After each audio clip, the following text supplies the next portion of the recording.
Tu ne peux pas chercher ton bonheur et celui de ton mari au même moment. Par conséquent, il faut chercher premièrement le bonheur de ton mari, après le bonheur de Dieu. Aucune femme ne peut dire amen là-dessus. Parce que tu ne peux pas chercher ton bonheur et celui de ton mari au même moment. Tu ne peux pas poursuivre 2 lièvres à la fois. Family Love Movement, un projet de Dieu pour la restauration des familles. Je veux dire à quelqu'un ce soir quelque chose. Ce n'est pas l'amour de ton époux qui compte. Ce n'est pas l'amour, ce que tes enfants font qui compte. Mais c'est l'amour de l'Éternel qui compte. Amen. Et Dieu dit, rends grâce. Alors parce que tu dois rendre grâce, chante encore avec moi, gloire à Dieu. Ouh, gloire à Dieu.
Similaires à la mienne, même si elles ne peuvent pas s'exprimer. Mais il n'y a rien qui soit impossible à l'Éternel. N'acceptez jamais que les situations vous volent votre joie. N'acceptez jamais que les situations vous volent votre beauté. Amen. Vous êtes belle. Amen. Vous êtes belle. Vous êtes beau. Et ce que Dieu fait, c'est qu'il l'a inscrit, il vous a pris. Chaque fois quand vous allez louer le Seigneur, n'oubliez jamais. Chaque fois quand vous allez louer le Seigneur, ce qu'il fait, c'est quoi? C'est que vous voici et le voici à côté. Une princesse de l'Éternel ne marche jamais seule. Elle ne marche pas seule. Quand tu marches, tu es accompagné. Un pas, tu prends les pas, tu es sur les pas de l'Éternel et Dieu ne te laisse pas seul. Et ce qu'il fait également, c'est qu'il inscrit ton nom dans son livre. Amen. Amen. Et je voudrais te rassurer que la même Bible dit que les larmes des saints sont une lettre d'amour. Sont une lettre d'amour qui est adressée à l'Éternel. Pendant que les gens croient que pleurer est un aveu de faiblesse, chaque larme que tu coules est une puissance du Saint-Esprit que tu délaisses. Et le Seigneur prend compte de chaque goutte de larmes qui tombe pour un mari adultère, chaque goutte de larmes qui tombe pour un enfant désobéissant, chaque goutte de larmes qui tombe pour un foyer qui est en train de se détruire. Alors le Seigneur prend en considération ces choses-là.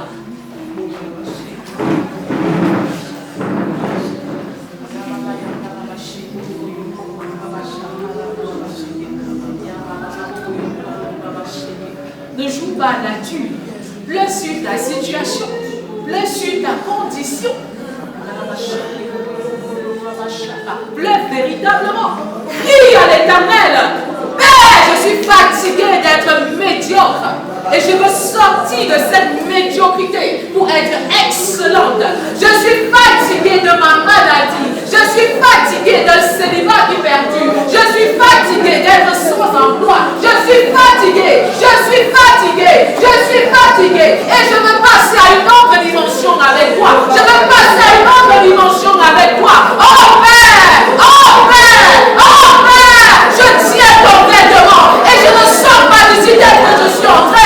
Je ne sors pas d'ici tel que je suis entré. Souviens-toi de mon mari. Souviens-toi de mes enfants. Père, tu fais quelque chose. Tu opères ton miracle ce soir. Pendant que je verse mes larmes. Pendant que je verse cette pluie du Saint-Esprit. Père, tu fais quelque chose. Tu fais quelque chose. Tu fais quelque chose. Baba Yakara Baba Sheke Bobo Yoko Roko Baba Shaka. Père, je verse les larmes. Je verse les larmes. Je n'en ai point honte. Je n'ai pas honte de ma voisine. Je n'ai pas honte de mon voisin. C'est devant toi que je crie, Seigneur. C'est devant toi que je présente ma condition. C'est à toi que je raconte mon histoire, Père. Parce que tu peux changer mon histoire. Tu peux changer ma condition ce soir. Et les choses ne seront plus jamais les mêmes. Les souffrances ne seront plus jamais les mêmes, Père.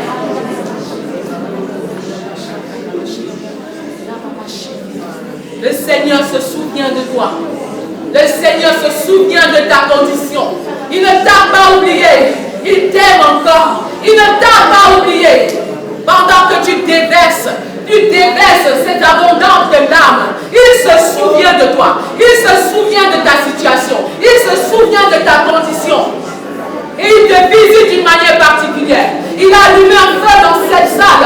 Il a allumé un feu qui est en train de brûler. Il a allumé un feu qui est en train de brûler. Il a allumé un feu dans nos maisons. Il a allumé un feu dans cette maison. Alors ce feu brûle. Ce feu brûle. Ce feu brûle. Ce feu brûle. Et nous restons. Et nous restons.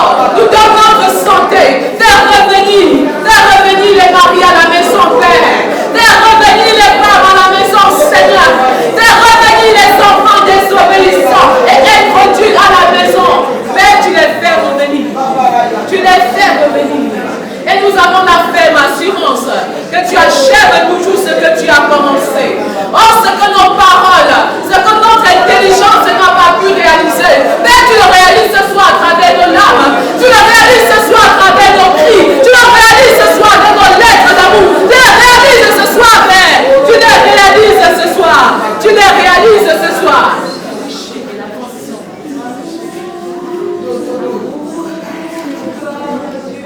Ce qu'elle dit est une inspiration de Dieu. Et le Seigneur pouvait encore dire pendant qu'on présentait l'enseignement, après à bénir le Seigneur et à rendre grâce pour des situations difficiles. Ah oui, tu blesses ces situations difficiles devant le Seigneur maintenant.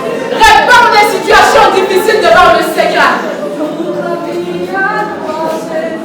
Et elle a exprimé cette douleur par le chant. Et pendant qu'elle chante, vous pouvez ressentir la dose émotionnelle qui accompagne le chant. Alors répands ta douleur devant le Seigneur. Répands ta souffrance devant le Seigneur. Anne le faisait par la prière. Et on pouvait croire qu'elle est ivre. On pouvait croire qu'elle a trop bu. Non, elle était pleine de prière. Elle était remplie de prière. Elle était remplie de la puissance du Saint-Esprit. Et je voudrais que tu fasses la même chose maintenant.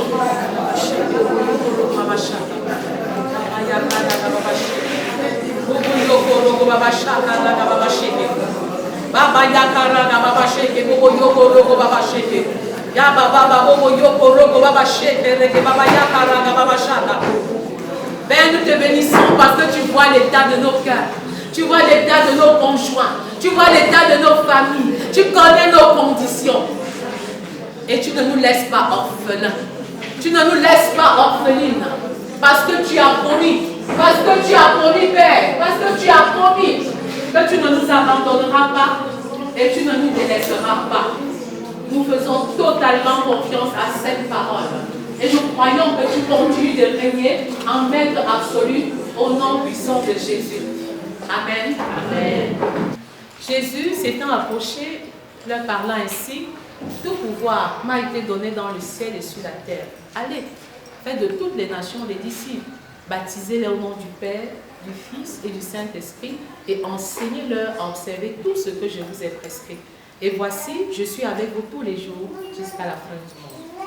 Et mon credo, tant que les hommes seront dans les ténèbres, je m'investirai et j'investirai. Tant que les hommes n'aimeront pas leurs femmes, comme Christ a aimé et dirigé l'Église, je m'investirai et j'investirai. Tant que les femmes ne seront pas soumises à leur mari, comme Sarah l'était à Abraham, je m'investirai et je m'investirai. Tant que les couples ne vivront pas dans l'unité, dans la complémentarité, dans la sainte descendance biologique et spirituelle, je m'investirai et j'investirai. Tant que les familles n'auront pas pour socle l'amour inconditionnel, un autel de prière personnelle, conjugale, familiale, rempli de la puissance du Saint-Esprit, des enfants régénérés, des finances consacrées à Dieu, je m'investirai et j'investirai. Tant que les jeunes seront confrontés à une crise de modèle et de référence, je m'investirai et j'investirai. Tant que je m'investirai et j'investirai. Alléluia. On ne naît pas femme d'impact, on devient. Et si je ne deviens pas une femme d'impact dans le monde, je serai une femme impactée par le monde. Car si mon mari a un problème, j'ai la solution. Et si mon mari est un problème, je suis la solution. Gloire à Dieu. Amen. Ce soir, nous parlons de rendre Dieu heureux par notre féminité. Mais on peut se poser la question de savoir, est-ce qu'il est possible de rendre Dieu heureux par ma féminité? Et je vais répondre par l'affirmative en disant qu'il est bel et bien possible de rendre Dieu heureux en tant que femme. Que je sois célibataire ou mariée, j'ai la capacité, le potentiel de rendre Dieu heureux par ma féminité. En tant que femme, je peux rendre Dieu heureux. Mais il se trouve en fait que beaucoup de femmes se battent en vain pour être heureuses et pour rendre Dieu heureux. Parce que les deux sont liés. Si je rends Dieu heureux, je serai naturellement heureuse. Mais si ma propre vie ne rend pas Dieu content, ne satisfait pas le cœur de Dieu, il serait très difficile que je rende Dieu heureux. Donc les femmes cherchent le bonheur au mauvais endroit. Parce que le bonheur ne réside qu'en Christ et en Christ seul. Et célibataire ou marié, nous avons tous un époux céleste qui est Jésus-Christ. Alléluia. C'est ça la bonne nouvelle. Lorsque nous cherchons à rendre Dieu heureux, lorsque nous cherchons à rendre Jésus heureux, en retour, nous serons naturellement heureux. Et hors de ce plan, il est difficile que nous soyons heureuses. Parce que Dieu a prévu pour nous un seul plan. Dans le plan de Dieu, nous sommes bénis, nous sommes heureuses et nous sommes épanouis. Mais hors du plan de Dieu, c'est le contraire qui va se réaliser. C'est l'inverse qui va se réaliser. Parce que le bonheur n'est pas un ensemble d'avoirs, de possessions. Le bonheur, c'est un état. Qui suis-je en tant que femme, célibataire, mariée, mère, épouse? Qui suis-je aux yeux de Dieu? La femme sage qui se veut bâtir sa maison et non pas la renverser de ses propres mains devrait se poser la question: en quoi est-ce que Dieu est content de ma féminité? En quoi est-ce que Dieu est satisfait de moi en tant que mère, en tant qu'épouse, en tant que professionnelle, en tant que missionnaire? C'est-à-dire, quelle est la part de Dieu dans ma féminité? Qu'est-ce que Dieu tire de ce que je suis une femme? C'est ça la femme sage qui veut bâtir sa maison. Elle doit se poser ce type de questions et répondre par l'affirmative. Dieu est-il content de ma féminité? Dieu est-il heureux? Il est-il satisfait de la mission que j'accomplis sur la terre en tant que femme, en tant que mère, en tant qu'épouse? Est-ce que Dieu est content? Est-ce que Dieu est satisfait? Est-ce que ça se comprend, les mamans? Nous devons nous poser cette question. Parce que le Seigneur aime les femmes qui le craignent.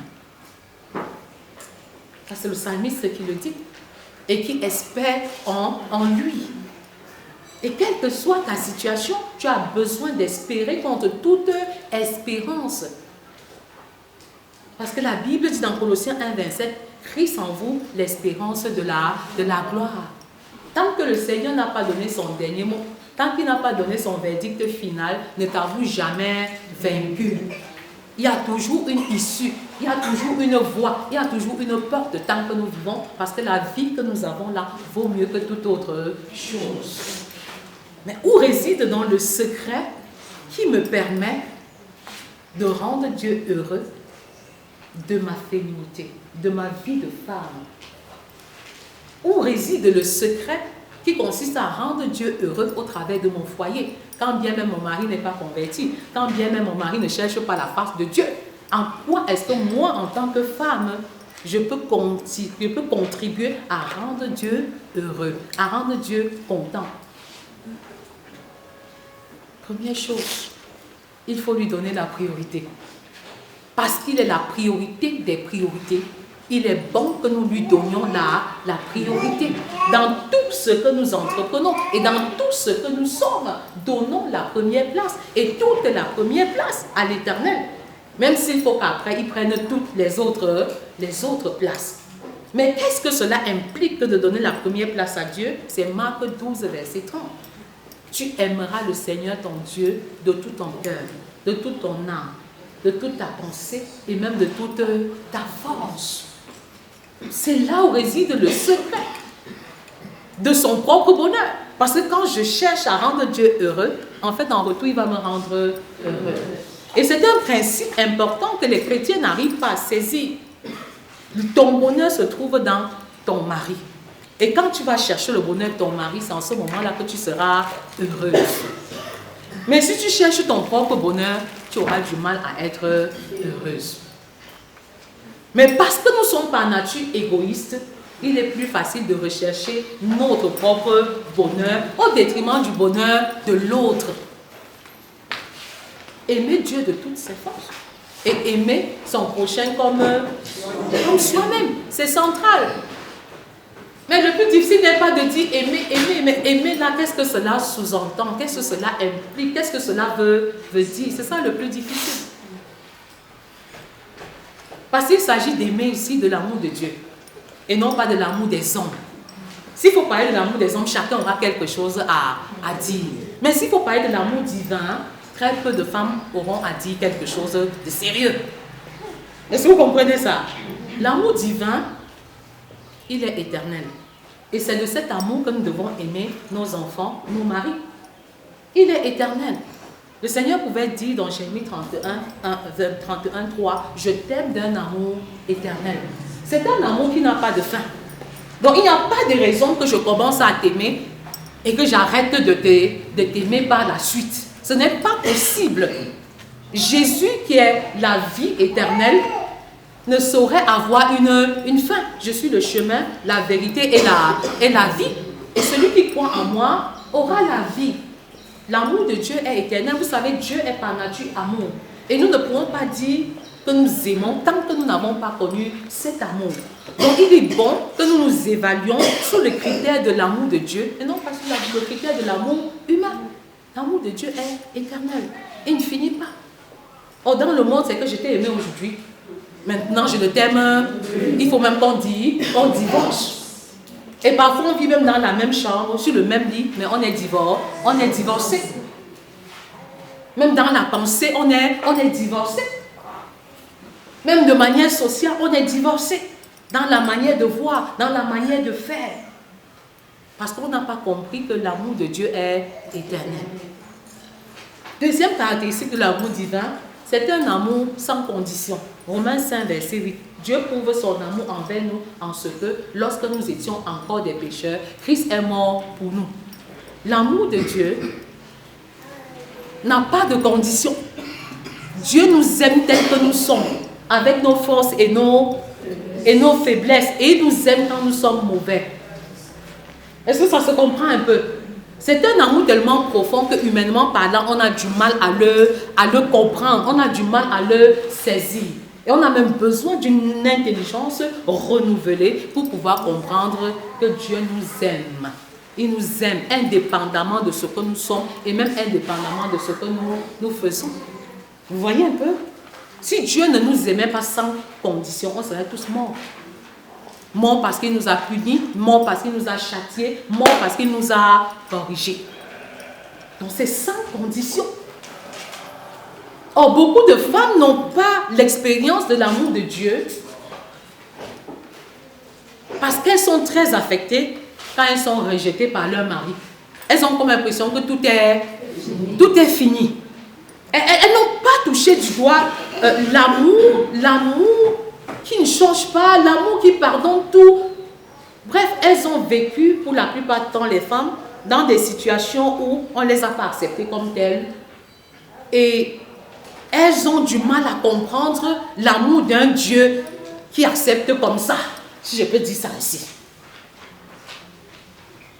La preuve, c'est que lorsqu'une femme a un problème dans son foyer, même sa façon de servir Dieu change. Je veux dire, elle sert Dieu moins. Pourtant, je m'attendrais au contraire. Plus j'ai des problèmes, mieux je devais servir Dieu. Parce que pendant que mon mari pourra me rejeter, Dieu ne pourra jamais me rejeter. Vous voyez un peu ce que je suis en train de dire. Je ne suis pas en train de dire de maltraiter les maris. Non. Mais je suis en train de dire que tu peux traverser des situations où même avec tes propres enfants, tu n'es pas en harmonie. Avec ton mari, tu n'es pas en harmonie. Mais en fait, tu oublies qu'il y a quelqu'un qui est là et qui t'attend. Et qui n'a besoin de rien, sinon le cœur qui est meurtri, le cœur qui est brisé. Mais parfois, on se tourne vers tout le monde, sauf ce Dieu-là, qui aime sans condition. Et je dis bien, les femmes n'ont pas cette expérience-là. Pendant qu'on trouve que tu es moins belle, pendant qu'on trouve que il faut qu'on cherche ta coépouse. Vous voyez un peu, non? Il y a un Dieu là-bas qui t'accepte, qui te tend la main et qui t'accepte tel que tu es, et non pas tel que tu devrais, être. Mais tu n'as pas fait l'expérience de ce Dieu-là. Tu passerais beaucoup plus de temps dans sa présence. Et parce que tu passerais beaucoup de temps dans sa présence, tu aimerais encore ton enfant, ton mari autant pour moi, ou ton enfant de manière aussi inconditionnelle. Nous n'avons pas connu l'amour. C'est pourquoi nous avons du mal à aimer nos enfants sans condition. Moi, je le dis parce que je l'ai expérimenté. Toute notre société même est basée sur le mérite. Toutes nos maisons sont basées sur le mérite. Mais comment est-ce qu'on va donc comprendre l'amour sans condition? Qui va nous permettre de comprendre l'amour qui est la grâce de Dieu, qui est une faveur imméritée?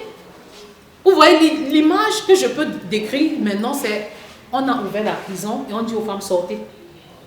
Et elles disent qu'on a tellement souffert. On se demande s'il faut même vraiment se lever et sortir. Elles sont assises au cachot du désespoir. Et elles se disent, ici en prison, on se débrouillait déjà à faire la coiffure, à faire la couture, à faire un peu le col box. Est-ce qu'en sortant là, on va même trouver une voie d'issue qui soit favorable, qui soit meilleure que notre présente condition? Est-ce que vous comprenez ça? Nous n'avons pas connu l'amour. Quand vous voyez comment une maman reprend un enfant, c'est rempli de rancœur, c'est rempli de colère, c'est rempli de beaucoup de haine. Et malheureusement, elle transmet ça à l'enfant comme un héritage. Et c'est pourquoi il faut répandre régulièrement son cœur devant le Seigneur. J'ai aimé le chant là. Vous ne pouvez pas savoir ce que ça traduit, mais beaucoup de choses. Beaucoup de choses. Une maman, une femme qui a l'expérience de l'amour inconditionnel de Dieu, est celle qui sait dire merci à Dieu dans les situations les plus difficiles. Mais très peu de mamans sont capables de dire, Père, je te bénis pour la femme étrangère que mon mari a. Je te bénis pour ce qu'il est en train de prendre officiellement une seconde épouse. Je te bénis de ce qu'il ne te connaît pas encore. Mais je crois et j'ai l'assurance que tu demeures souverain sur sa vie. Et au nom de ce que moi je le sanctifie, je crois qu'au temps favorable, il va te rencontrer. Alléluia. Mais je n'ai pas vu des femmes prier de cette manière. Je n'ai pas entendu les femmes prier de cette manière. Est-ce que vous comprenez un peu? Et quand tu dis merci, ce n'est pas comme si tu voulais demeurer dans les problèmes. Mais tu pleures même avec l'assurance que Dieu, qui est souverain sur ta condition, est capable de transformer la condition difficile par laquelle tu passes. Alléluia. Oui. Parfois, tu as une fille chez toi qui n'est qu'une coépouse. Et qu'elle est ta fille, mais elle est ta... Et c'est là où les mamans meurent souvent en guerre. Et je disais encore à une maman que tu bagarres avec ta fille, comment? Parce que dès que tu bagarres avec elle, tu as son âge. Mais prends d'abord ta place de mère. Et rends grâce à Dieu. Pendant qu'elle dit ce qui est mal, toi dis seulement ce qui est bien. Pendant qu'elle dit ce qui est mal, tu dis seulement ce qui est bien. Elle me dit que moi, elle m'insulte même. J'ai dit que mais oui. Pendant qu'elle est en train de t'insulter, bénis-la. Pendant qu'elle est en train de te manquer de respect, dis de bonnes choses à son endroit. Prie même pour elle jusqu'à ce qu'elle écoute même ce que tu es en train de demander en bien. Vous comprenez ce que je suis en train de dire? J'ai très mal parce que beaucoup de mamans ont le cœur brisé parce qu'elles n'ont jamais rencontré l'amour alors qu'elles sont à l'église. Elles sont en train d'écouter des sermons tout le temps. Elles passent d'un programme à l'autre, mais elles n'ont jamais connu l'amour. Parce que quand tu as connu l'amour, tes actions débordent d'amour. Tes paroles débordent d'amour. Tes attitudes débordent d'amour. Mais j'ai pris la peine d'observer comment on corrige un enfant. Je n'ai pas vu d'amour dans la correction. Alléluia. Et je crois que les choses doivent changer dorénavant. Père, je veux connaître l'amour divin. C'est pourquoi je prends la peine de décrire l'amour divin pour que nous appliquions cela à l'endroit de nos conjoints et que nous appliquions cela à l'endroit de nos enfants et à l'endroit de notre prochain. Parce que nul n'est insensible à l'amour divin. Nul n'est insensible à l'amour divin.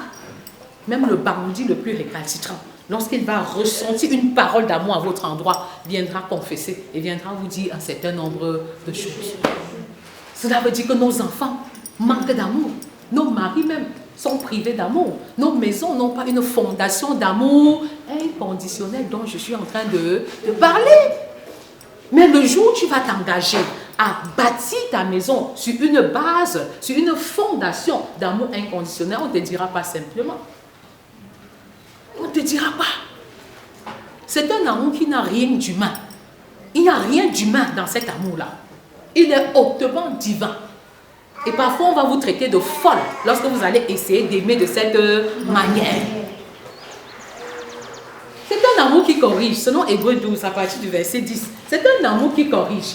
Je ne suis pas en train de dire d'aller corriger les maris d'une certaine manière. Mais je veux dire en fait que toi qui es enfant de Dieu, tu sanctifies ton mari qui n'est pas enfant de Dieu. Et toi qui es enfant de Dieu, tu devrais davantage être une source de bénédiction pour ton mari qui connaît déjà le Seigneur.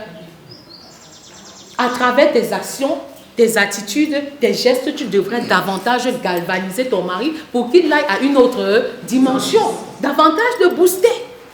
C'est la femme qui fait ce genre de travail, la femme qui a connu l'amour, celle qui a rencontré le Christ et qui a fait l'expérience de l'amour de Dieu.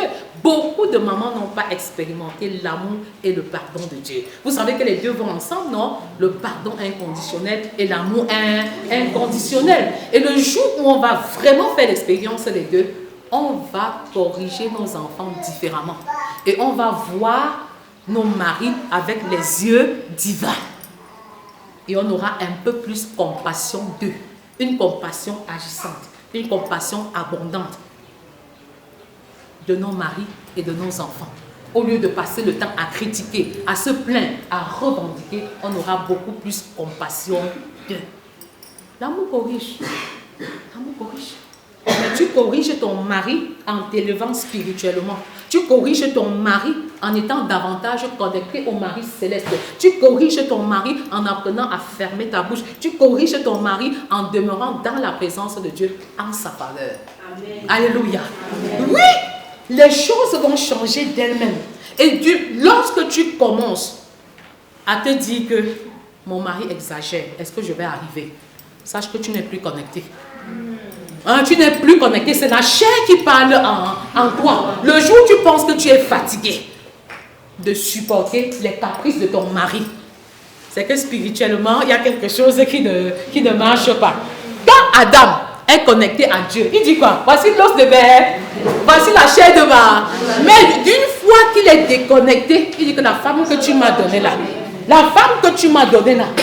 et en accusant Ève, il n'accuse pas seulement Ève, il accuse Dieu qui est le donateur de Ève. C'est ça qui est plus grave. Je ne sais pas si vous comprenez un peu. J'ai beaucoup travaillé avec des femmes qui ont les maris inconvertis ou incrédules, des maris qui ne sont pas encore chrétiens. L'une des choses qui les caractérise, c'est quoi? C'est que maman Naomi, il ne fait pas ceci, il ne fait pas cela. Et j'ai l'habitude de leur dire, commence par reconnaître que tu as épousé un païen. Et tu ne peux pas épouser un païen et lui demander de faire des choses d'un chrétien. Vous voyez un peu? Quand je demandais de pleurer vraiment devant Dieu, il s'agissait de pleurer vraiment devant Dieu. Parce que tu as commis une erreur fatale. Une erreur terrible. Et je disais encore lors de la dernière dédicace que la seule erreur que vous ne devez pas commettre, c'est d'épouser un païen ou d'épouser une païenne. Parce que la transformation d'un individu relève de la compétence exclusive du Saint-Esprit.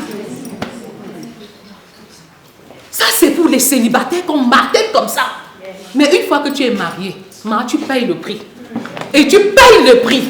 Je sais que ce n'est pas facile. Et ça peut durer le temps que ça peut durer. Tu dois assumer et payer le prix. Jusqu'à ce qu'il rencontre le Seigneur. Est-ce que ça se comprend un peu? C'est ça l'amour qui corrige. Tu ne vas pas corriger ton mari comme tu corriges un enfant. Non. Tu corriges un chef. Et tu vas le faire à genoux, au pied d'un autre chef. Parce que ton mari est un chef absolu et Dieu est le chef suprême. Et la grâce que nous avons, c'est que le chef suprême est au-dessus du chef absolu. Alléluia. Amen. Donc, pour dire en fait que tout n'est pas terminé. Tout n'est pas terminé. Vous voyez un peu. Donc, prends la peine de reconnaître toi-même ta faute. Ton erreur. Je n'aurais pas dû l'épouser. C'est une grosse erreur. Tu n'as pas besoin de dire ça quand il est là. C'est lui manquer de respect. Tu pleures au maître comme ça, au pied de la croix. Vous voyez un peu. Tu es insensé si tu peux lui dire que papa, je maudis le jour où j'étais. Ce serait oui. C'est vraiment très insensé. Parce qu'il y a des femmes qui sont capables de dire ça. Que vraiment tu as compromis toute ma destinée. Si je ne t'avais pas rencontré, je t'assure que ma vie serait totalement différente. Vous voyez un peu, ça c'est vraiment renverser sa maison de ses propres mains. Ce que je suis en train de dire là, c'est que tu vas au pied du maître et tu pleures vraiment. Que je reconnais que je me suis plus mariée parce que l'âge avançait. Je me suis beaucoup plus mariée parce que j'avais la pression des pères, des amis, des parents que par conviction. Parce que toi, tu n'étais pas dans ce projet. Tu as même essayé de me recaler à plusieurs reprises. Mais moi, je n'ai pas vu. J'étais plus dirigée par mes émotions. J'étais plus dirigée par mes sentiments que par le Saint-Esprit qui était en moi. Est-ce qu'on voit un peu la différence? Ça va beaucoup nous aider. Parce que Dieu aime les personnes honnêtes et les personnes sincères. Dieu aime les personnes vraies. Et parfois, nous nous mentons à nous-mêmes. Vous voyez un peu ce que je suis en train de dire. Quand vous lisez les psaumes, les psalmistes étaient très ouverts. Et ils disaient leur vérité à Dieu. Ils disaient leur faiblesse à Dieu. David pouvait dire que Dieu, réveille-toi.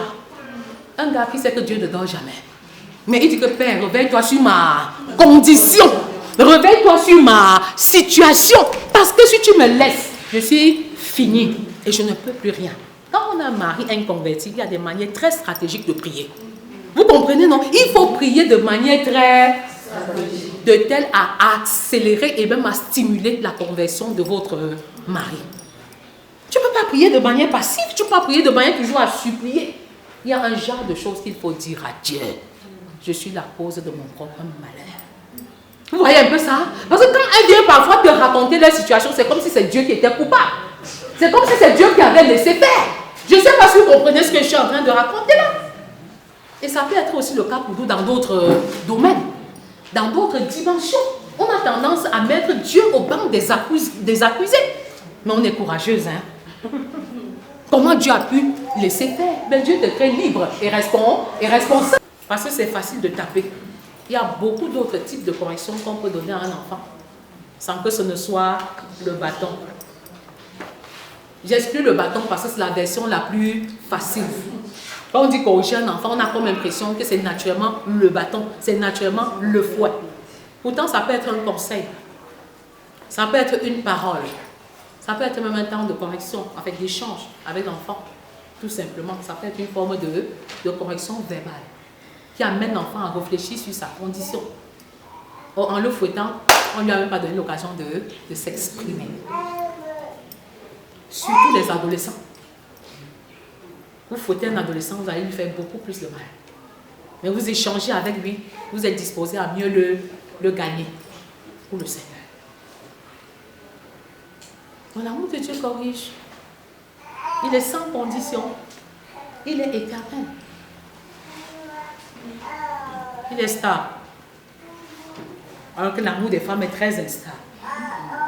Quand vous lisez Romains 8, les versets 38 à 39, vous allez vous rendre compte que l'amour de Dieu est stable. C'est-à-dire, il ne change pas. Il ne varie pas en fonction du temps. Il est stable.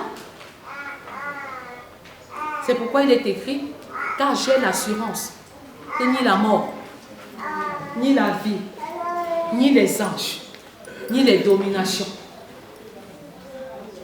ni les principautés, ni les choses présentes, ni les choses à venir, ni les hauteurs, ni les profondeurs ne peuvent me séparer de l'amour de Dieu manifesté en Jésus-Christ notre Seigneur. Alléluia. Amen. Voilà les paroles sur lesquelles on peut s'appuyer. Qu'est-ce qui peut te séparer de l'amour de Dieu? Rien. Qui peut te séparer de l'amour de Dieu? Même pas toi-même. Même pas toi-même. L'amour de Dieu est tel que, une fois qu'il a choisi de t'aimer, et une fois que tu es devenu son enfant, tu ne peux pas choisir de ne plus être son enfant. C'est ce que ce verset dit, c'est ce qu'il signifie. Tu ne peux pas choisir d'agir différemment, parce que l'amour de Dieu reste l'amour de Dieu. L'amour de Dieu demeure l'amour de Dieu.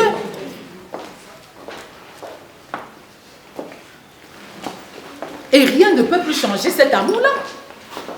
Est-ce que vous comprenez un peu ce que je veux dire? Rien ne peut plus changer ça. Il est stable. Et je me rappelle une fois, ma voisine m'appelle Tata Naomi, Tata Naomi. Et bon, pendant qu'elle m'appelle, j'appelle aussi mes garçons de l'époque qui sont tombés. Sûrement, il y a le bandit à côté. Mais je me rends compte qu'elle bagarrait avec son mari. Et pendant qu'elle bagarrait avec son mari, vous savez, quand les femmes sont fâchées, tout est dehors. Il n'y a plus la stabilité là. Il n'y a plus la stabilité. Pendant que le mari dose, elle dose aussi. Elle dit, même l'enfance, tu n'es même pas le père de l'enfance. Et j'ai dit qu'une parole qui est sortie comme ça, ce n'était pas la vérité. Hein. Mais je ne sais pas combien de temps il lui faut pour corriger une parole qui est sortie par elle. Parce qu'elle était sous le coup de l'émotion. Donc l'amour de Dieu n'est pas une simple émotion. Et quand tu es trop fâché, tu peux décider de te taire. Tu peux décider de te retirer. Tu peux décider d'utiliser une technique qui t'empêche de dire des choses que tu vas regretter par la suite. Parce que les femmes parlent beaucoup, mais elles ne disent rien. Elles parlent beaucoup, mais elles ne communiquent pas, elles font du bruit. Parce que quand on était à la mairie, là, on dit pour le meilleur des pires. J'étais la première à dire qu'il y a tout parler encore. Tu viens maintenant, un petit problème se pose. C'est à toi maintenant qu'on va dire parler encore. Et ça va te dépasser. Tu ne vas même plus articuler une seule phrase. Bon, les femmes sont très instables. Elles sont très instables dans l'expression de leur amour. Elle a choisi le chant pour exprimer son amour. Toi, choisis autre chose. Moi, j'aime beaucoup la prière. Il n'y a pas une difficulté que je ne peux pas résoudre par la prière. Alléluia. Amen. Je ne sais pas ce qu'il en est de toi. Peut-être c'est la lecture biblique. Mais tu dois pouvoir exprimer tes émotions différemment. Ton mari n'est pas la poubelle de tes émotions. Retiens ça comme ça. Et tu penses que tu vas tout lui dire. N'importe comment. C'est pas bon. Il n'est pas la poubelle de tes émotions.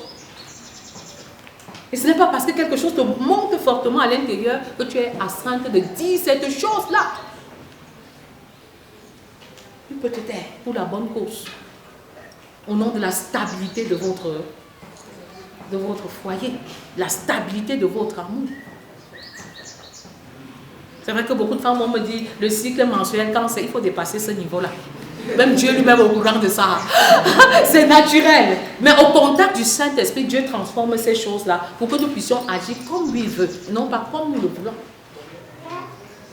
Est-ce qu'on peut rappeler les caractéristiques de l'amour divin? Il est éternel.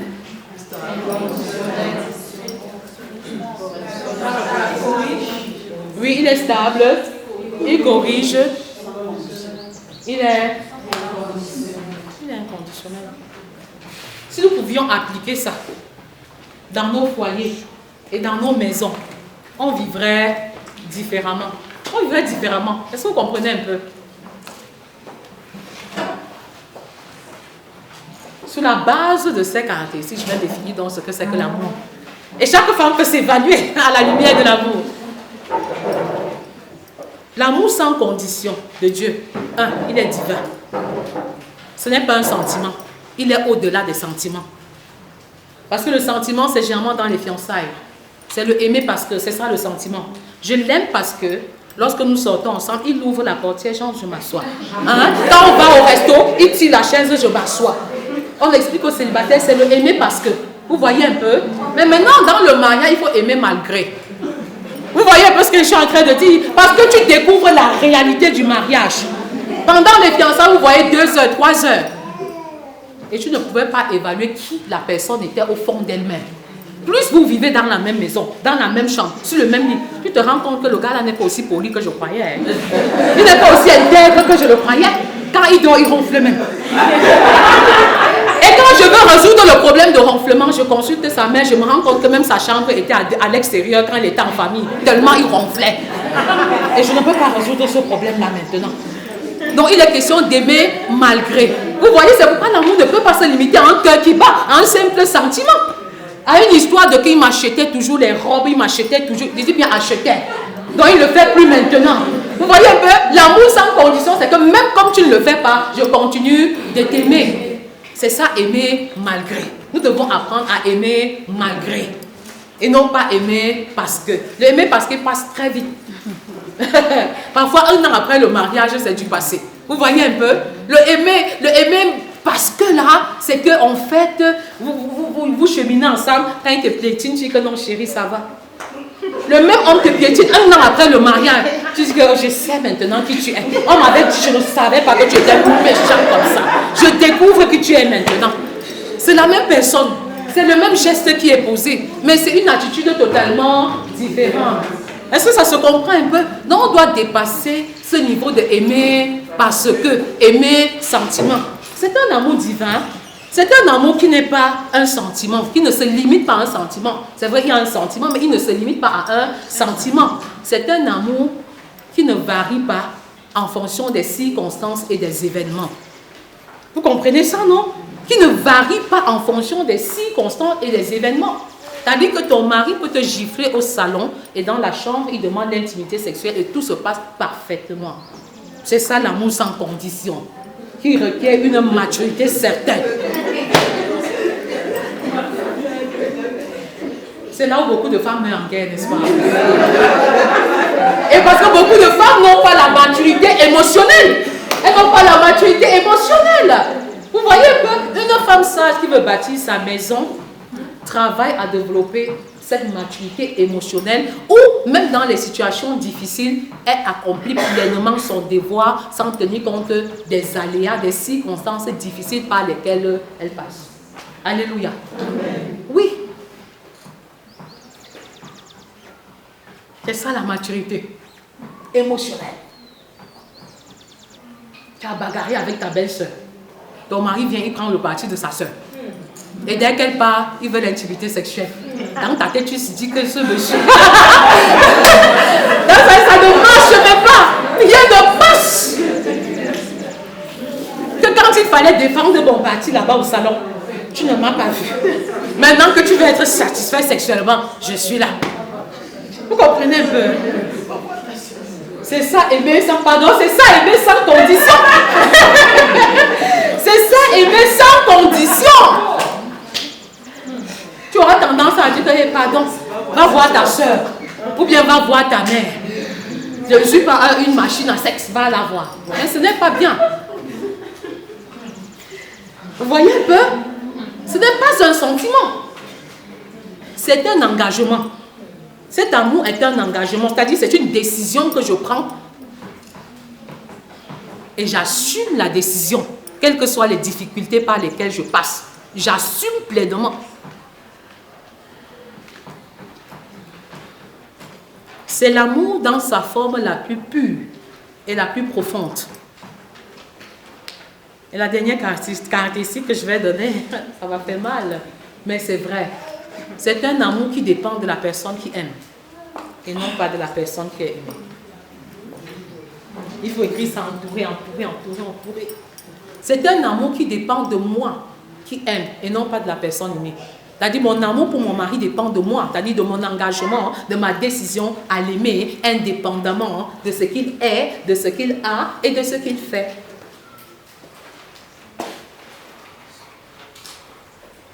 Or, beaucoup de femmes aiment les maris en fonction de ce qu'eux ils font ou en fonction de ce qu'ils ne font pas. En fonction de ce qu'ils sont ou en fonction de ce qu'ils ne font pas. Je vous dis donc que vous n'aimez pas, vous avez des sentiments d'amour vis-à-vis de vos maris. Ce n'est pas ça aimer selon Dieu.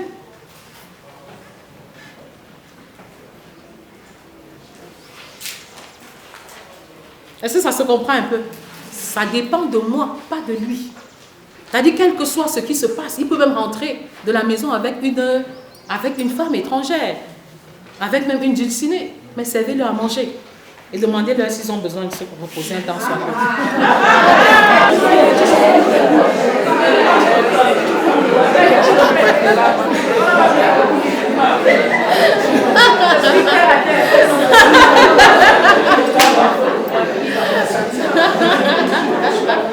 Je vous assure, si vous agissez de la sorte, il va fuir, il ne va même pas résister. Il ne va pas résister. Vous voyez un peu?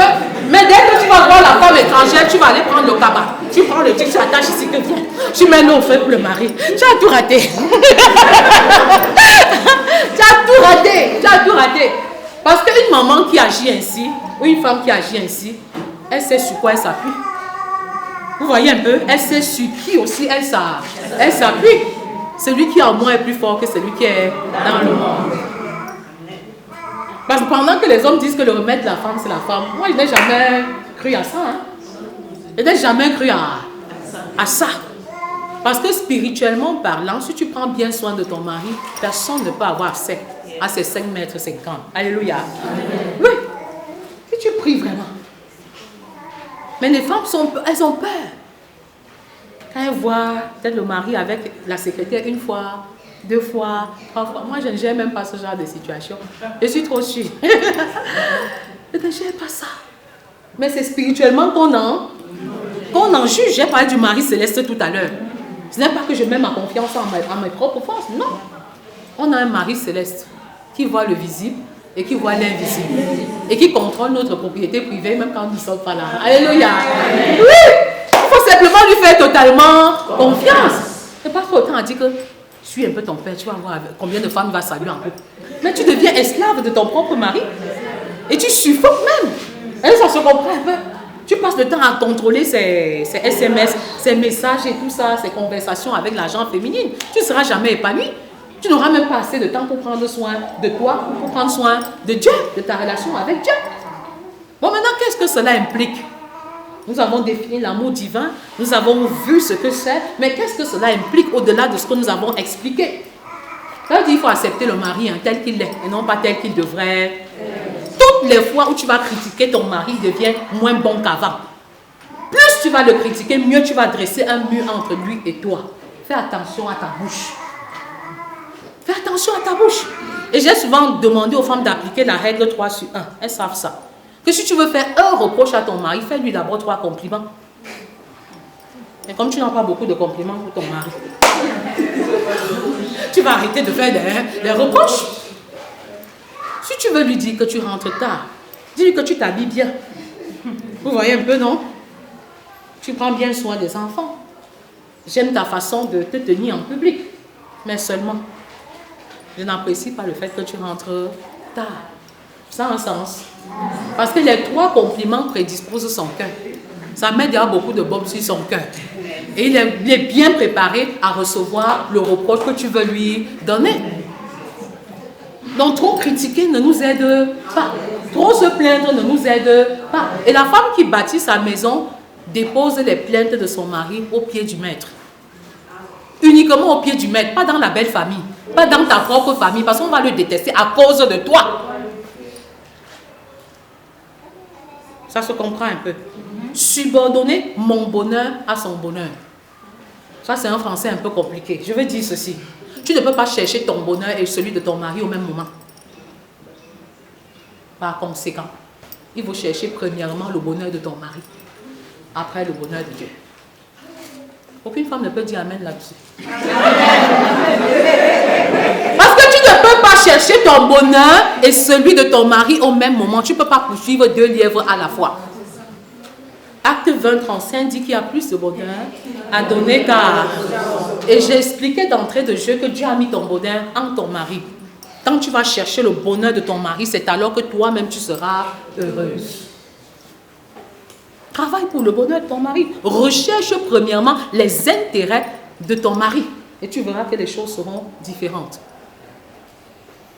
J'ai vu des femmes prier. Et le mari frappe à la porte. Elle continue de prier. C'est quel type de prière? Ou un chef frappe même à la porte, tu n'as même pas son temps. Il ne se sent pas homme chez lui. Il ne se sent pas honoré chez lui. Et parce que tu n'as pas fait de lui un roi, tu ne seras jamais une reine. Ah, ça se comprend un peu, n'est-ce pas? Tu veux dire que tu pries trop. Tu peux avoir un planning de prière tel à ne pas avoir des interférences avec ses heures de retour. Ou d'avoir des interférences avec les moments où il aura besoin de toi. J'ai aussi vu des femmes jeûner jusqu'à priver même sexuellement leur mari. Aïe, yo. Pourquoi tu prives le gars là sexuellement? Vous comprenez ce que je suis en train de dire? Est-ce qu'il jeûne même d'abord avec toi? Et même s'il jeûnait avec toi, il n'a pas dit que dans ce domaine-là, lui, il était en train de...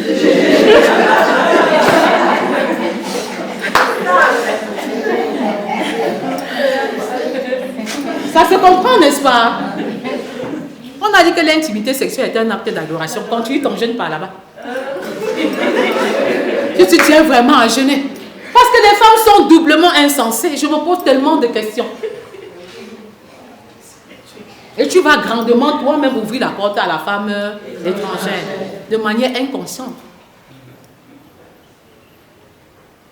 Donc, ne discute plus ton bonheur et celui de ton mari. Cherche premièrement son bonheur. Après, le mari céleste cherche le bonheur de ton mari. Oui, c'est ce que ça implique. Autre implication, il faut se donner totalement à son mari, totalement. Pas partiellement. J'étais dans un entretien conjugal et c'était chaud parce que c'était des hommes adultes, 60 ans, 55 ans. Et vous savez qu'il y a des situations où on ne soulève pas certains problèmes, non? On va seulement dire qu'elle me manque de respect. Elle va seulement dire qu'il ne donne pas l'argent de ration. Mais quand je regarde au fond, je dis que ce n'est pas ça le vrai problème. Je veux creuser le vrai problème. Je me rends compte que la mère n'est pas sexuellement disponible pour son mari.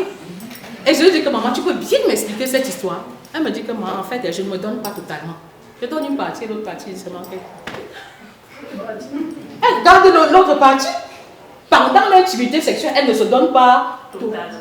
Vous comprenez très bien ce que je suis en train de dire, maman. Parce que quand vous décidez, vous avez vraiment décidé.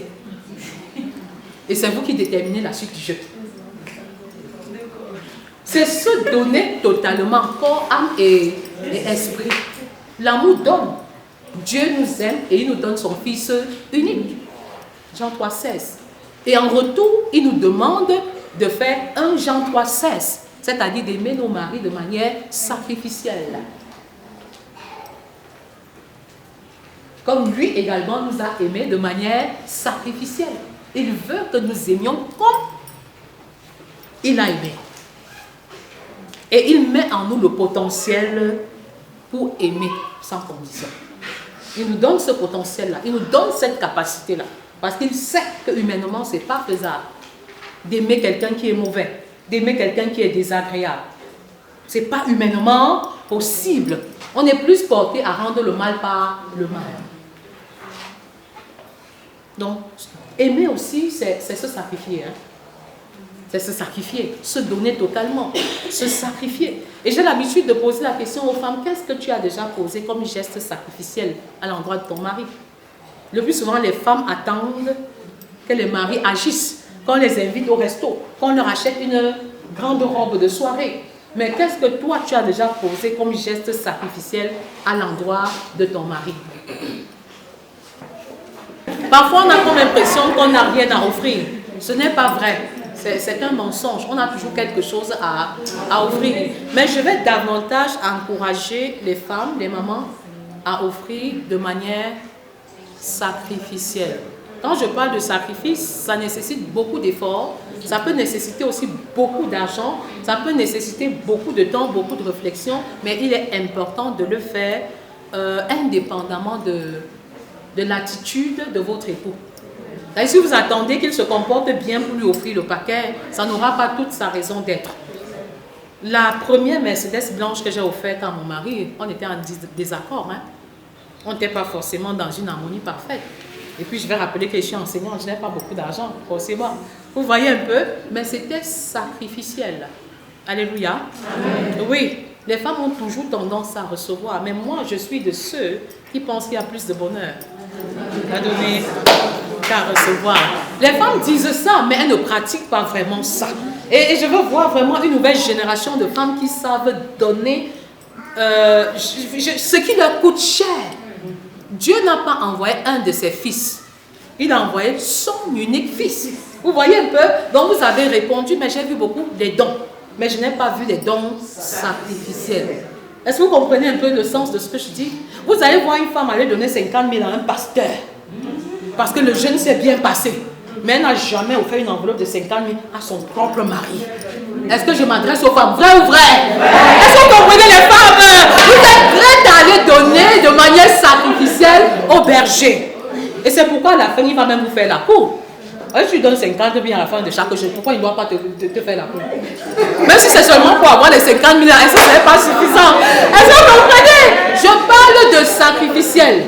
Et j'ai affaire aux femmes professionnelles. Vous comprenez ce que je suis en train de dire. C'est-à-dire que tu peux même mettre un mois de salaire à côté. Par la foi. Hein, madame mon chef? Et tu lui fais un cadeau qui sorte de l'ordinaire. Même s'il est dans une situation peu agréable. Donne-lui le cadeau. Alléluia. C'est ça qui signifie donner sacrificiellement. Un don sacrificiel n'est pas un simple don. Tu as besoin de prendre du temps même devant le Seigneur pour qu'il t'inspire, pour qu'il t'oriente, pour que tu ne donnes pas aujourd'hui pour regretter demain. Parce que les femmes sont comme ça. Dès qu'elle va donner et qu'après le mari va énerver, elle dit que je savais, tu ne pouvais même pas reconnaître mon cadeau à sa juste valeur. Tu ne pouvais pas l'apprécier à sa juste valeur. Quand tu as donné et tu t'arrêtes là. On a compris la notion de don sacrificiel, n'est-ce pas? C'est plus qu'une chemise, c'est plus qu'un haut, c'est un peu plus que ça. Même si on ne travaille pas, c'est un peu plus que ça. C'est ça l'amour en fait, dans son sens profond. Pendant que je dis certaines femmes m'ont dit que qui me donne aussi souvent quoi? Non, ce n'est pas fonction. Ce n'est pas fonction de ce qu'il te donne souvent. Ce n'est pas fonction de ça. C'est fonction de ce que tu as connu Dieu, qui est amour. Et tu veux exprimer cet amour-là à son endroit. Est-ce qu'on comprend le sens de cet amour sacrificiel-là? Oui. Maman comprend. Et ça fait rire un peu. Aimer aussi, c'est assumer son mari. Assumer ses actes. Très peu de femmes assument les actes de leur mari. Il a voulu acheter un terrain, tu n'étais pas d'accord, mais il a acheté. C'est devenu votre terrain. Donc il faut assumer ce choix. Il faut assumer, c'est votre terrain. Toutes les fois où on en parle, tu dis que c'est lui. Tous les gens disent que c'est lui. Alors c'est devenu une affaire de notre terrain. Ce n'est plus son terrain, c'est notre terrain. Il faut assumer. Généralement, quand c'est bon, on va ensemble. Quand ce n'est plus bon, c'est lui. C'est qu'on n'assume pas. Aimer aussi, c'est perdre. Et pour ceux qui ont joué au damier, là, ils savent très bien comment ça fonctionne. C'est le qui perd gagne. En théologie, on parle du gain par la perte. Il faut perdre aux yeux du mari pour gagner aux yeux de Dieu. Alléluia. Amen. Il faut perdre aux yeux du mari terrestre pour gagner aux yeux du mari céleste. Parfois, on va te dire, tu vas l'aimer comme ça jusqu'à quand? Tu vas faire comme ça jusqu'à quand? Tu vas te fatiguer. Non, l'amour divin ne se fatigue jamais. Parce que Dieu ne se fatigue pas de nous aimer. Family Love Movement, un projet de Dieu pour la restauration des familles. Shalom, shalom, je vous salue dans le nom de Jésus. Bienvenue à Famille d'Impact. Famille d'Impact, c'est un projet de Dieu pour la restauration des familles de la terre. C'est une opportunité pour bâtir un célibat d'impact, pour former un couple d'impact et construire une famille d'impact. C'est également une plateforme de réflexion autour des questions relatives à la nouvelle génération des familles. Oui, la nouvelle génération des familles où les époux aiment inconditionnellement leurs épouses, où les épouses se soumettent de manière inconditionnelle à leurs époux. C'est un cadre où les enfants obéissent à leurs parents. sans condition. Bâtissons nos maisons à genoux. Bâtissons nos familles dans la prière. Celui qui demeure sous l'abri du Très-Haut repose à l'ombre du Tout-Puissant. Que cela soit ton partage, toi qui m'écoutes en ce moment et qui t'inquiète. Demeure sous l'abri du Très-Haut. Demeure à l'ombre du Tout-Puissant. Je dis à l'Éternel, mon refuge et ma forteresse. Mon Dieu en qui je me confie. Car c'est lui qui te délivre du filet de l'oiseleur, de la peste et de ses ravages.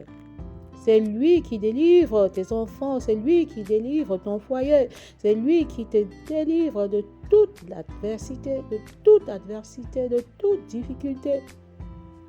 C'est pourquoi il faut lever les yeux vers l'Éternel en ce moment. Lève les yeux vers l'Éternel et mets en lui toute ta confiance. Il te couvrira de ses plumes et tu trouveras un refuge sous ses ailes. Il est là et il t'attend. Il est là et il te tend la main. Tiens sa main en retour, car sa fidélité est un bouclier et une cuirasse. Tu ne craindras ni les terreurs de la nuit, ni la flèche qui vole de jour, ni la peste qui marche dans les ténèbres, ni la contagion qui frappe en plein midi, parce que le Seigneur est avec toi, parce que le Seigneur est avec moi, parce que le Seigneur est avec nous, parce que le Seigneur est avec nos familles. Est-ce que tu peux proclamer encore que Père, je te consacre ma famille en ce jour. Je te consacre chacun de mes enfants en ce jour. Quel que soit l'endroit où ils se trouvent, Seigneur, tu es le protecteur par excellence. Ils sont épargnés des accidents, des incidents, des heurts de toutes sortes, parce que tu es le protecteur par excellence. Oui, Père, c'est pourquoi je ne crains pas.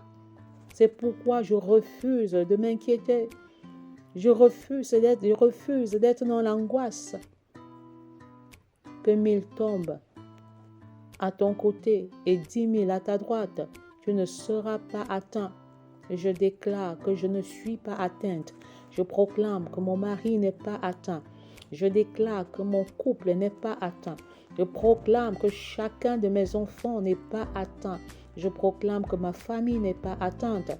Tu peux citer le nom des uns et des autres maintenant et les consacrer à Dieu. Les consacrer à Dieu. Tu donnes ta famille à l'Éternel maintenant. Je dis, Père, voici les membres de ma famille. Les voici, chacun par son nom. Je te donne et je proclame que je suis un intendant. Un intendant sur la vie de mes enfants. Un intendant sur la vie de mon foyer et même un intendant de ma propre vie. Et je déclare que tu es le propriétaire par excellence de ma vie, de mon foyer, de chacun de mes enfants, de ma maison et de ma famille. Père, je gère comme un intendant, un économe fidèle qui va te rendre compte à la fin des temps. De tes yeux seulement tu regarderas et tu verras la rétribution des méchants. Arrête de te venger, car à l'Éternel, la vengeance et la rétribution. Quel que soit ce que tu subis dans ta famille, dans ta belle famille et même dans le lieu du service, dépose ta situation à la croix et regarde à l'Éternel, qui est le Dieu de justice. Et il te rendra justice au temps convenable. Parce que même si les hommes sont injustes, Dieu est injuste. Même si les hommes sont injustes, Dieu est juste. Dieu est juste. Car tu es mon refuge, ô Éternel. Tu fais du Très-Haut ta retraite. Aucun malheur ne t'arrivera, aucun fléau n'approchera de ta tente. Et au nom de cela, tu ordonnes à la bénédiction de t'accompagner maintenant au nom de Jésus. Et tu commandes à tout fléau, à toute maladie, à toute calamité, de libérer ta maison maintenant au nom de Jésus. Je déclare que la mort précoce n'est pas mon partage. Je proclame que la maladie n'est pas le partage de ma maison. Et tous ceux qui sont malades maintenant sont libérés, sont restaurés au nom puissant de Jésus. car il ordonnera à ses anges de te garder dans toutes tes voies. Et ils te porteront sur les mains, de peur que ton pied ne heurte contre une pierre. Tu marcheras sur le lion et sur l'aspic, et tu fouleras le lionceau et le dragon. Père, je marche sur les lionceaux de ma famille. Je foule du pied les lionceaux et les dragons de nos maisons, de nos familles, de nos foyers au nom de Jésus. Et je déclare qu'ils n'ont plus autorité sur nos vies, sur nos maisons et sur nos familles au nom de Jésus. Je commande à toute semence d'incrédulité de libérer maintenant au nom de Jésus. Je brise cette main puissante qui est manipulatrice et qui veut lever les uns contre les autres dans la famille au nom de Jésus. Le masque de l'ennemi tombe, il est mis à nu, il est publiquement livré en spectacle au nom de Jésus. Puisqu'il m'aime, je le délivrerai, je le protégerai puisqu'il connaît mon nom. Il m'invoquera et je lui répondrai. Je serai avec lui dans la détresse, je le délivrerai et je le glorifierai. Je le rassasierai de longs jours et je lui ferai voir mon salut. Père, tu es la source de notre salut. Tu es la source du salut de nos maisons et de nos familles. Et nous te faisons totalement confiance. Nous te faisons totalement confiance.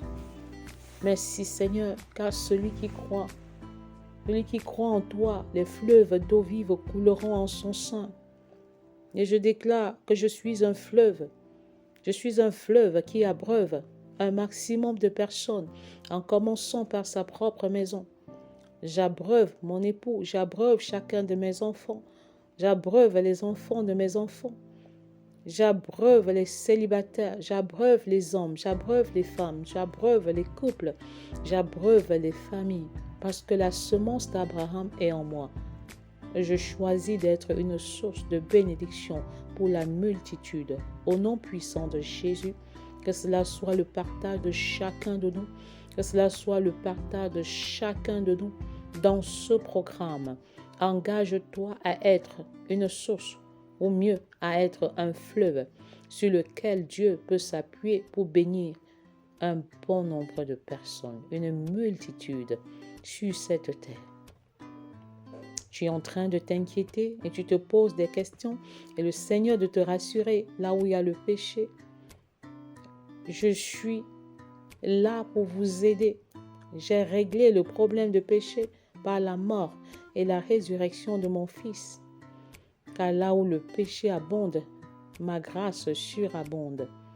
Merci Père parce que tu crées en nous le vouloir et le faire. Merci parce que tu as pardonné tous nos péchés, toutes nos iniquités. Tu as pardonné nos péchés présents, passés et à venir. Et nous te rendons infiniment grâce. Te rendons infiniment grâce. Refuse d'être sous l'emprise du péché.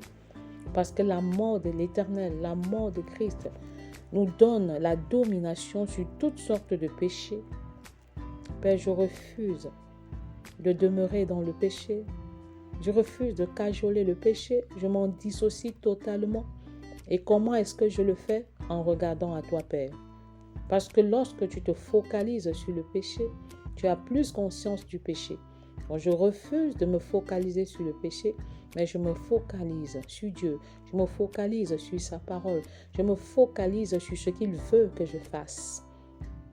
Et pendant que je me remplis de l'Éternel, le péché s'en va. Le péché s'en va. Il est dominé. Il ne trouve plus d'espace en moi parce que je suis rempli de la parole de Dieu. Parce que je suis rempli de la présence de Dieu. Si vous demeurez en moi et que mes paroles demeurent en vous, demandez ce que vous voudrez et vous le verrez s'accomplir. Demandez ce que vous voulez et le Seigneur vous l'accordera. Mais alors, il faut demeurer dans la présence de Dieu. Pas seulement rester, mais demeurer. Être dans la présence de Dieu est ponctuel, mais demeurer dans sa présence est continu. Avec Jean 15, 7, Seigneur, je choisis de demeurer dans ta présence. Je choisis de demeurer dans ta présence par la prière. Je veux prier qualitativement, je veux prier quantitativement. Je veux demeurer dans ta présence, Seigneur. en étudiant la parole de manière personnelle, en m'appropriant la parole, en me remplissant de la parole, et que ce soit le partage de chacun de nous, Seigneur. Je veux voir une nouvelle génération d'hommes, de femmes, de jeunes, de célibataires, d'enfants et d'adolescents qui sont dirigés par la parole, qui sont conduits par la parole de Dieu. Cette parole qui est une lampe à nos pieds et une lumière sur notre sentier. Demeurer dans ta présence. Demeurer dans ta présence. Nous le voulons, Seigneur. Nous le voulons, Seigneur.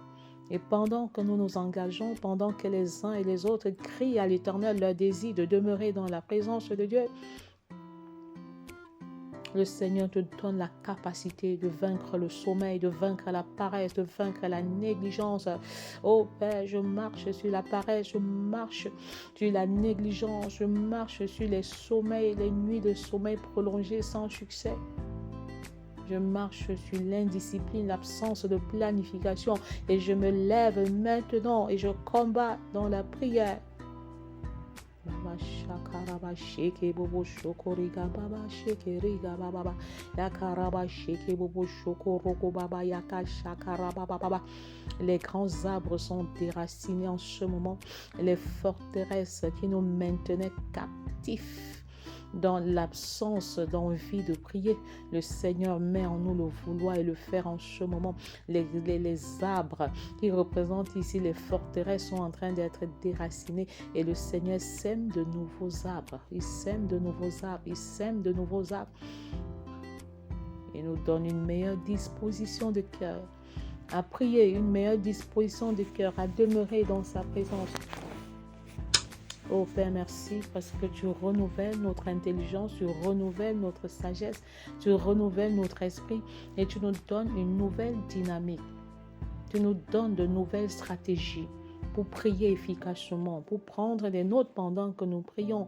Nous sortons de la torpeur, de la léthargie, de la paresse et nous passons à une autre dimension, Seigneur. Nous prenons au sérieux notre intimité avec toi, le temps que nous passons dans la prière avec toi, Seigneur. Nous te consacrons ces moments et nous voulons davantage, Seigneur, opérer dans le surnaturel. Nous voulons nous exercer à être fidèles à peu de choses et nous savons que tu nous confieras de plus grandes. Père, j'évalue maintenant ma relation avec toi, mon intimité avec toi. Tu peux également faire ce travail de fond. Est-ce que tu peux évaluer de manière claire, objective et sans complaisance ta vie de prière en ce moment? Est-ce que tu es sérieux? Est-ce que tu es sérieux dans ta vie de prière? Est-ce que tu es fidèle dans tes rendez-vous avec Dieu? Est-ce que tu grandis quantitativement et qualitativement? Est-ce que tu passes plus de temps dans la présence de Dieu? Est-ce que tu as envie de passer plus de temps dans la présence de Dieu? Le Seigneur veut que nos progrès soient évidents, que nos progrès soient connus de tous. Il ne veut pas que nous stagnions, il ne veut pas que nous soyons au lait à tout moment, mais il veut que nous consommions de la nourriture solide et que nous abreuvions les autres, que nous soutenions les autres, que nous transmettions des choses, des valeurs aux autres.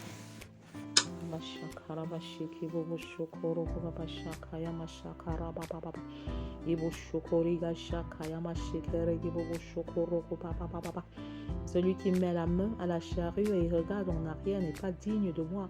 N'est pas digne de moi. Tu t'es engagé à marcher avec Christ. Alors avance avec lui. Parce que être chrétien, c'est un engagement à l'excellence. C'est un engagement à opérer dans le surnaturel. C'est un engagement à bien faire. C'est un engagement à donner une bonne réputation à l'Éternel. C'est un engagement à exceller dans la vie de prière, dans la vie de méditation. C'est un engagement à être un disciple et surtout à faire des disciples à l'échelle mondiale et planétaire. Au nom puissant de Jésus. Merci Père pour cette porte que tu ouvres et personne ne pourra la fermer. Là où il y avait des blocages, Seigneur, tu ouvres une porte maintenant. Tu ouvres une opportunité pour un célibataire. Tu ouvres une opportunité pour un célibataire.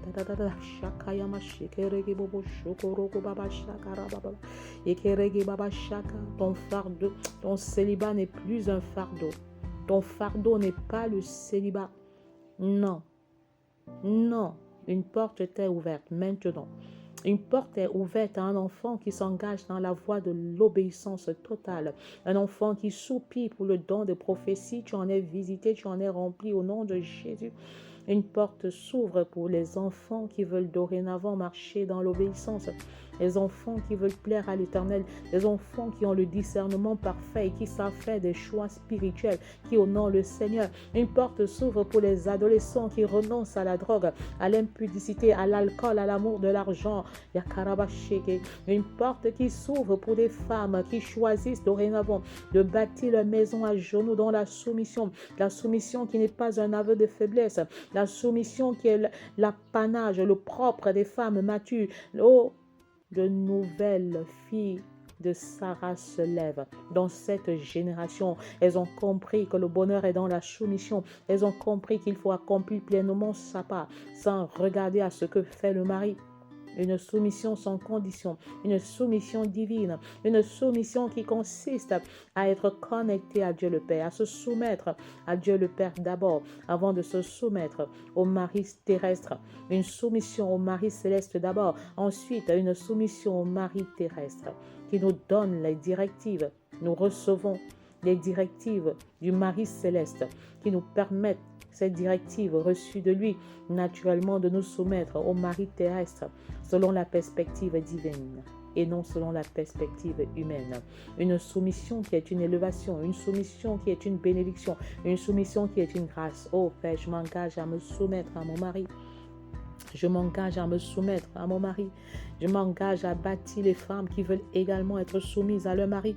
Merci Père pour ces jeunes filles qui viennent et je les tiens par la main et je les équipe. Merci pour ces moments qui disent « Oh, c'est le moment, nous avons raté un certain nombre de choses, mais la fin de toute chose vaut mieux que son commencement. Nous choisissons de nous mettre à l'école de la soumission. Tu es béni, vous êtes bénis, vous qui avez choisi de vous soumettre par obéissance à Dieu. » Et pas amour pour vos maris.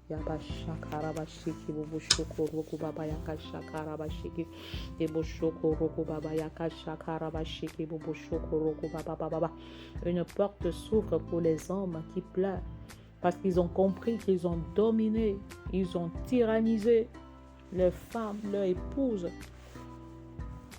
Et ils veulent revenir au bon sentiment. Ils veulent revenir au bon sentiment. N'ayez pas peur, les hommes. Reprenez vos places au foyer en tant que leader spirituel. Prenez la peine de réveiller les enfants en premier, de prier avec eux, méditer avec eux, étudier la Bible avec eux. Cela relève de votre responsabilité. Merci Seigneur, les portes s'ouvrent pour des familles qui étaient en discorde. Les portes s'ouvrent. Merci Père, pour tes grâces qui ont été relâchées, pour tes bénédictions qui ont été relâchées. Merci pour ces personnes qui souffrent dans leur chair et qui en sont libérées maintenant au nom puissant de Jésus. Quel que soit ton mal, quel que soit ton mal, quel que soit ton mal, quelle que soit ta difficulté, quelle que soit ta maladie, Jésus a porté toutes nos douleurs, toutes nos souffrances. Et par ces meurtrissures, nous sommes restaurés. Par ces meurtrissures, vous êtes restaurés. Appropriez-vous la restauration divine. La restauration divine par la foi. Or, sans la foi, il est impossible de lui être agréable. Car il faut que celui qui s'approche de Dieu croit que Dieu existe et qu'il est le rémunérateur de ceux qui le cherchent. Le Seigneur récompense la foi. Le Dieu que nous servons récompense la foi. Alors il va te récompenser. Il va te récompenser parce que tu mets toute ta confiance en lui et ceux qui se confient à l'Éternel ne sont pas déçus. Ne sont jamais déçus. Jésus est digne de confiance. Il est digne de confiance et tu peux te confier à lui. Quels sont tes soucis de l'heure? Quels sont tes fardeaux de l'heure? Dépose-les aux pieds du Maître avec l'assurance qu'il prend soin de toi. Il prend soin de ton foyer. Il prend soin de ta famille. Il n'y a pas une situation, il n'y a pas un problème qui soit au-dessus de Christ. Que les parents cessent de s'inquiéter. pour les soins à apporter à leurs enfants. Que les parents cessent de s'inquiéter pour les questions d'orientation scolaire.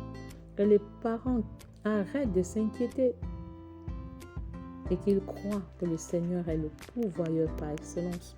S'il a pourvu pour Abraham, qui était prêt à sacrifier son fils, il pourvoira pour toi. Pour l'éducation de tes enfants, il pourvoira. Pour le mariage de tes enfants, il pourvoira. Pour le travail de tes enfants, il pourvoira. Il pourvoira à leurs besoins matériels, immatériels, spirituels, au nom puissant de Jésus. Merci Père, parce que tu peux déclarer en ce moment, il vous sera fait selon votre foi. Il vous sera fait selon votre foi. Et donc, mets ta foi en action, active ta foi et approprie-toi les bénédictions de l'Éternel. Et en ce moment, je voudrais t'inviter à prophétiser sur tes enfants et même sur leurs entrailles. Prophétise sur tes enfants. Et souviens-toi de cette parole de Acte 2, verset 17. Il dit que dans les derniers jours, je répandrai mon esprit sur toute chair. Vos fils et vos filles prophétiseront. Vos vieillards auront des songes. Vos jeunes gens auront des visions. Baba shakaya mashikerege baba shakara baba ibo shokoro baba yaka shakara ba shikerege baba eke shekeriga baba yoko shokoriga baba eke shekeriga shakaya mashokoro baba yaka shakara ba shike ekerege bobo yoko shakara ba shaka yekeriga baba bobo yoko riga shakaya masheke yekeriga baba yoko rogo baba yaka shakara ba shike bobo shokoriga shaka yama shaka eba yakara baba bobo yokoriga shaka yama shekerege baba baba yeke shekeriga jaga yama shokoro baba shakara baba shekerege baba baba yakara ba shekerege bobo shokoro baba yaka shakara baba yeke shekerege bobo yoko shakara baba shekerege baba baba yaba jagara baba shekerege bobo dogoro baba yaka shakara baba shekerege bobo dogoro baba. Le Seigneur restaure des personnes qui ont mal à la tête. Tu reçois ta guérison maintenant au nom puissant de Jésus. Le Seigneur renouvelle nos forces. Toi qui étais fatigué et chargé, le repos est en Christ et en Christ seul. Toi qui étais tourmenté par des esprits mauvais, toi qui étais envoûté par des esprits mauvais, tu reçois ta libération maintenant au nom puissant de Jésus. Merci parce que la faveur surnaturelle de l'Éternel, la grâce surnaturelle de l'Éternel repose sur nos vies.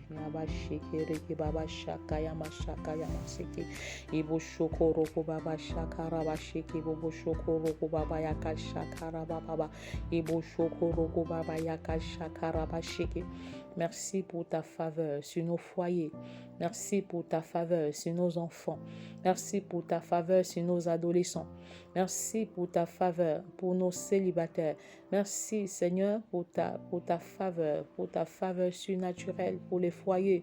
Merci pour ta faveur surnaturelle sur les familles qui se réconcilient, les familles qui repartent sur de nouvelles bases, les familles qui comprennent la nécessité de te donner la première place dans chacune de leurs entreprises. Nous te sommes infiniment reconnaissants, Père, parce que nous voyons ta grâce puissante en action. Nous voyons ta grâce puissante dans nos vies, dans nos études, Seigneur, dans nos lieux de service. Merci parce que ta faveur est notre partage, ta grâce est notre partage et nous te faisons totalement confiance de ce que tu réalises toujours, ce que tu as promis. Tu réalises toujours ce que tu as promis et nous te faisons totalement confiance parce que tu es Dieu. Tu es Dieu dans toutes les entreprises. Tu es Dieu dans tout ce que nous faisons. Merci pour ta provision. Et mon Dieu pourvoira à tous vos besoins selon sa richesse avec gloire en Jésus-Christ. Que cette promesse s'accomplisse dans nos vies maintenant au nom puissant de Jésus. Que cette promesse s'accomplisse dans nos familles, dans nos maisons, dans la vie de nos enfants. Au nom puissant de Jésus, il pourvoit à tous les besoins, pas certains, mais à tous les besoins, selon la grandeur de sa richesse. Quel est ton besoin de l'heure? Quel est le besoin de l'heure? Quels sont les besoins de la famille? Il a également dit, ne vous inquiétez de rien, mais en toute chose, faites connaître vos besoins, encore les besoins, vos besoins. Faites connaître vos besoins à Dieu par des prières, des supplications et avec les actions de grâce. Et la paix de Dieu, qui surpasse toute intelligence, gardera vos cœurs et vos pensées en Jésus. Arrête de t'inquiéter, arrête d'avoir peur. Je marche sur la peur, je marche sur les inquiétudes, je marche sur les angoisses et je proclame la quiétude, la paix maintenant dans nos maisons, dans nos vies, au nom de Jésus. Je déclare que nous sommes en paix malgré les difficultés. Nous sommes en paix malgré l'adversité. Nous sommes en paix malgré les difficultés qui jonchent notre parcours. Et nous présentons nos besoins à l'Éternel. Quel est ton besoin? Quels sont tes besoins? Quels sont les besoins de l'heure? Quels sont les besoins de l'heure?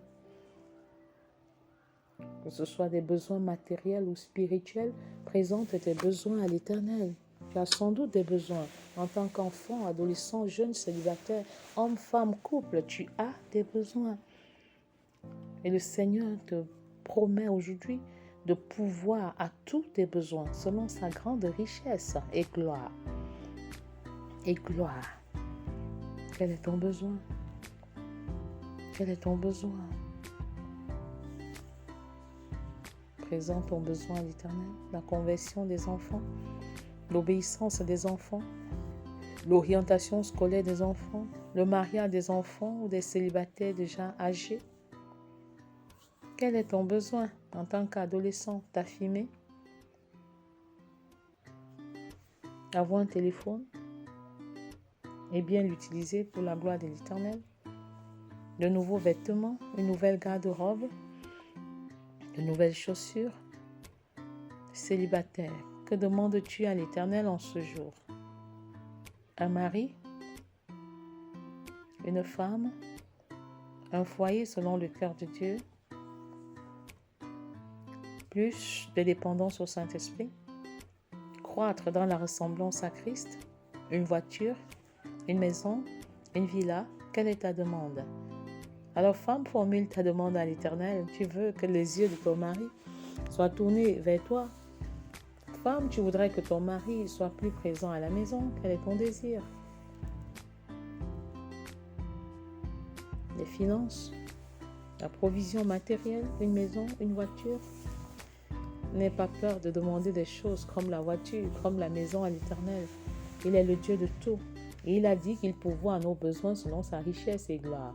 Il est l'auteur de toutes choses. Il a tout créé et il est propriétaire de toutes choses. Donc n'ayons pas peur de lui formuler une demande avec foi et assurance qui nous exauce et parfois au-delà même de ce que nous pouvons penser et imaginer. Quel est ton besoin, homme? Plus d'équilibre, plus de temps, plus de planification, pouvoir rentrer à la maison tôt, passer du temps avec les enfants, prier avec eux, une voiture, une promotion, une meilleure rémunération. Quel est vraiment le désir de ton cœur? Quels sont tes besoins? Quels sont tes besoins? Le Seigneur est sensible à nos besoins. Il veut même nous donner ce dont nous avons besoin avant de nous envoyer dans le grand champ de mission évangélisée. Souvenez-vous que dans le jardin d'Éden, Adam avait tout ce dont il avait besoin. Quand le Seigneur lui demande de cultiver et de garder le jardin, il avait tout ce dont il avait besoin, le manger et le boire. Donc Adam ne travaillait pas pour manger et pour boire. On ne travaille pas pour manger et pour boire, mais on travaille pour accomplir une mission.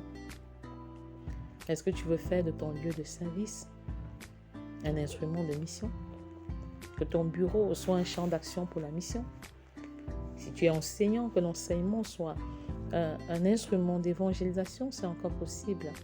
Et ne rate pas cette opportunité, c'est un besoin réel. Le Seigneur veut voir nos lieux de service être des instruments d'évangélisation. Le Seigneur veut voir nos maisons être des instruments d'évangélisation, des centres d'apprentissage, de formation, d'équipement au discipolat. Quel est ton besoin de l'heure en tant que couple, en tant que foyer? Qu'est-ce que tu demandes à Dieu? Tu veux prier avec ton mari, tu veux prier avec ta femme. Tu veux méditer avec ton mari, tu veux méditer avec ta femme. Tu veux aller dans le champ de mission avec ton mari ou avec ta femme. Ou du moins, tu veux et vous voulez être un. Tu veux que vous soyez un, vous voulez être un dans le grand champ de mission, mais si bien. Formule ta demande. Formule ta demande en respectant le caractère de Christ, en respectant la parole de Dieu, en honorant la parole de Dieu. Le Dieu que nous servons est un Dieu qui pourvoit à nos besoins. Il pourvoit et il pourvoira. Quels sont tes besoins en ce qui concerne la famille et la belle famille? Quels sont tes besoins réels? La Bible dit, crois au Seigneur Jésus et tu seras sauvé, toi et ta famille. Combien de membres de ta famille connaissent Christ? Combien sont ceux-là qui ne connaissent pas encore Christ? Et qui sont ceux qui connaissent Christ par toi? Présente-les à l'Éternel, appelle-les par leur nom. Et dis à l'Éternel, les voici, toi seul qui peux changer les cœurs et les vies. Change leur cœur, change leur vie. Et que ta gloire soit parfaite. Change leur cœur, change leur vie. Et agis en maître absolu sur nos maisons, sur nos familles, sur nos maisons et sur nos familles. Nous te faisons confiance, Seigneur, pour nos maisons, pour nos familles. Et nous croyons que tu bâtis. Pendant que nous travaillons à genoux, Seigneur, c'est toi qui bâtis en tant qu'architecte par excellence. Tu bâtis la paix, tu bâtis l'amour, tu bâtis la joie, tu bâtis la tempérance en nous, Seigneur. Et nous communiquons ces valeurs et ces vertus comme héritage à nos enfants dans la génération présente et même dans la génération à venir. Continue de proclamer, continue de prophétiser sur ta vie et sur celle de tes enfants, sur celle des membres de ta famille, au nom puissant de Jésus. Amen.